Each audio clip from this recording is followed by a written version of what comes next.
পেছনে দেখতে পাচ্ছেন মেঘালয়ের পাহাড় আর একটু চা বাগান আছে। এই এরিয়াটা হচ্ছে শ্রীপুর এরিয়াটা, বাট এটা একটু ডিফারেন্ট ওয়ে দিয়ে আসছি, বাট ওই পাশে হচ্ছে শ্রীপুর।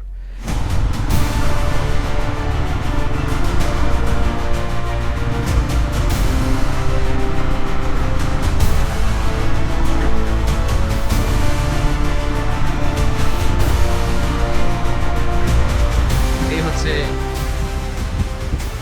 ভাই সাহ, এটা হোন্ডার না? আপনারা যখন এটার কন্ডিশন দেখবেন আপনার মনে হবে না যে এটা এক্সপায়ার্ড হয়ে গেছে, ঠিক আছে? কিন্তু ভাই এটা এক্সপায়ার্ড, এটার কোনো কাজ নেই আপাতত। এটা রিপেয়ার হওয়ার পর দেখা যাক কতটুকু সাসপেনশন অ্যাক্টিভ হয়। আর হ্যাঁ, তারপর তো রিপেয়ার করতে বেশি টাকা লাগবে না, এই জন্য ভাবতেছি একবার ট্রাই করে দেখি। যদি কাজ চলে যায় তাহলে 5-6 হাজার কিলো কাজ করবে, এরপরে এর ব্যবস্থা করে নিব। তো চলে আসছে হচ্ছে ফুললি আপগ্রেডেড হয়ে, রিপেয়ার হয়ে।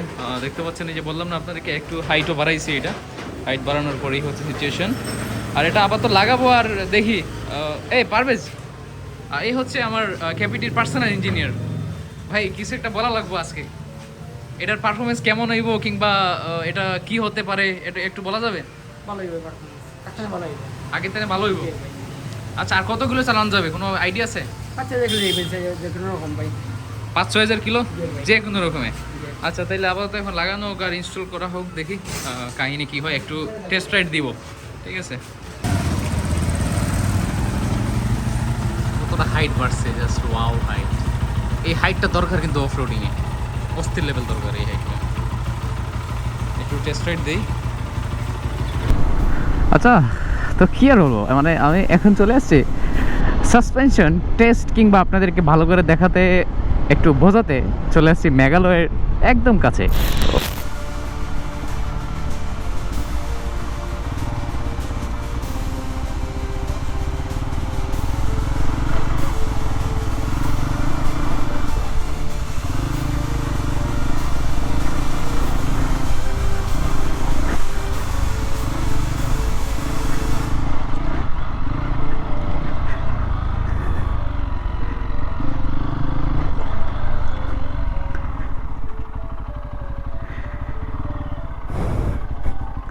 This is the place maybe. তো দেখতে পারলেন আমি অনেক কষ্ট করে এদিকে একটু অফ রুট বের করলাম, আর বের করে একটা জায়গা বের করছি যেখানে আপনাদের সাথে একটু কথা বলা যাবে। পেছনে দেখতে পাচ্ছেন মেঘালয়ের পাহাড় আর একটু চা বাগান আছে। এই এরিয়াটা হচ্ছে শ্রীপুর এরিয়াটা, বাট এটা একটু ডিফারেন্ট ওয়ে দিয়ে আসছি, বাট ওই পাশে হচ্ছে শ্রীপুর।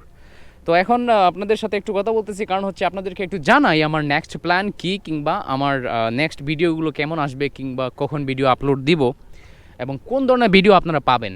আর আমি বাইকে কোন আপগ্রেডেশন করলাম কিংবা কী করলাম, তো একটু আপনাদের জানা উচিত।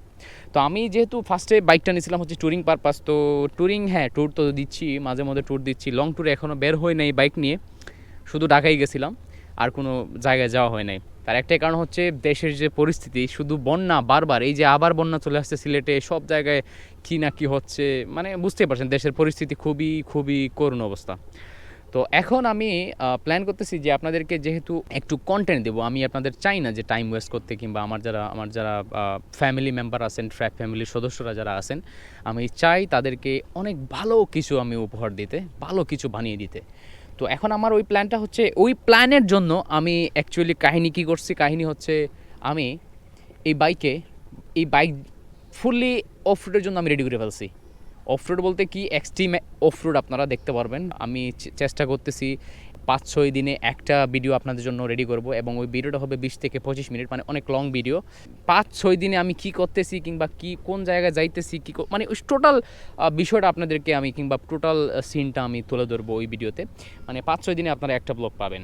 এটার জন্য আমি পেছনের সাসপেনশনটা আপনাদের যদি আমি একটু বলি, পেছনের সাসপেনশনটা আমি অনেক হাইট বাড়াইছি। হাইট বাড়ানোর কারণে বাইকটা মানে হেভি, যেগুলো এক্সট্রিম অ্যাডভেঞ্চার বাইক যেগুলো আছে, অ্যাডভেঞ্চার বাইক ধরেন T7, আপনার আফ্রিকা টুইন, বাই ও তো অনেক বড় বাইক। তো ওইগুলোর যেরকম সাসপেনশনের যে গ্যাপটা আছে, মানে সাসপেনশন প্লে করবে, ওই প্লেটা আমি বাড়াই দিছি অনেক, যাতে অফরোডে আমাকে এটা হেল্প করে। আর আমি এখনও অফরোড টায়ার ইনস্টল করে, খুব শীঘ্রই অফরোড টায়ার আমি ইনস্টল করে নিব। আর এখন মোটামুটি বলতে গেলে আমি সাসপেনশনটা রেডি করে ফেলছি। অফরোডের মেইন যে জিনিসটা হচ্ছে সাসপেনশন, এই সাসপেনশনটা আমি রেডি করে ফেলছি। আর গতকাল আমি সাসপেনশনটা আপগ্রেড করার পর আমার পারভেজ আমাকে বলছে ভাই অস্থির আপনি পারফরমেন্স পাবেন। তো আমার যে সাসপেনশনটা আছে সেটা হচ্ছে আপনার হর্নেটের 165 না 150 এটা ওইটার সাসপেনশন। তো ওইটা মানে একটু প্রবলেম হয়েছিল লাস্ট আমি অনেক ছোট প্লে ছিল, মানে সাসপেনশন যে প্লে করে ওই প্লেটা অনেক ছোট ছিল, এই জন্য একটু অ্যাডভেঞ্চার করছিলাম আর এটাতে সাসপেনশনটা নষ্ট হয়ে গেছিলো। তো আবার গতকালকে রিপেয়ার করে হাইটটা বাড়াইছি, এখন দেখতে পাচ্ছি আমি আলহামদুলিল্লাহ অস্থির। আমি এখন বোঝা যাচ্ছে এই বাইকে বসার পর মনে হয় যে ভাই হ্যাঁ একটা আমি সত্যিকারের একটা অ্যাডভেঞ্চারাস হেভি বাইকে মানে বসে আছি এরকম আমার মনে হয়। তো হ্যাঁ, আপনারা খুব শীঘ্রই দেখতে পারবেন সিনেম্যাটিক শট, ড্রোন শট, মানে এইরকম শুধু অ্যাডভেঞ্চারাস পাহাড়ে অফরোড করতেছি, এইরকম পাহাড়ে উঠে যাচ্ছি। ইনশাআল্লাহ প্র্যাকটিস করবো আর আপনারাও আমার প্র্যাকটিস দেখবেন আমি কতটুকু এগিয়ে যেতে পারি।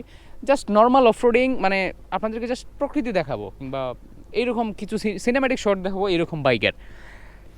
তো আশা করি আপনারা খুব শীঘ্রই এরকম ভিডিও দেখতে পারবেন। আর হ্যাঁ, যেহেতু এইরকম একটা কাহিনী করলাম আপনাদেরকে একটু আমার মনে হয়েছে জানানো উচিত, এজন্য আপনাদেরকে জানাইলাম। আর ভাই আমি তো আমার হাইট হচ্ছে খুব, মানে আমি খুব খাটো মানুষ, তো এই জন্য ভাই এই বাইক অস্থির। বাট তারপরও আমি যেহেতু অ্যাডভেঞ্চার বাইক আমি চালাইছি হিমালয়ান ওই রকম হাইট, তো আমি প্রবলেম না, আমার চলবে, কোনো সমস্যা না। তো আশা করি খুব শীঘ্রই আপনারা ভালো ভালো ভিডিও দেখতে পারবেন। আর হ্যাঁ, আজকের মতো এখানেই শেষ। দেখতে পাচ্ছেন কীরকম প্রকৃতি দাঁড়িয়ে আমি ভিডিও করতেছি অনেক দূরে ফোন রাখছি। তো ঠিক আছে, দেখা হবে পরবর্তী ভিডিওতে। Bye bye, take care, see you everyone in the next blog.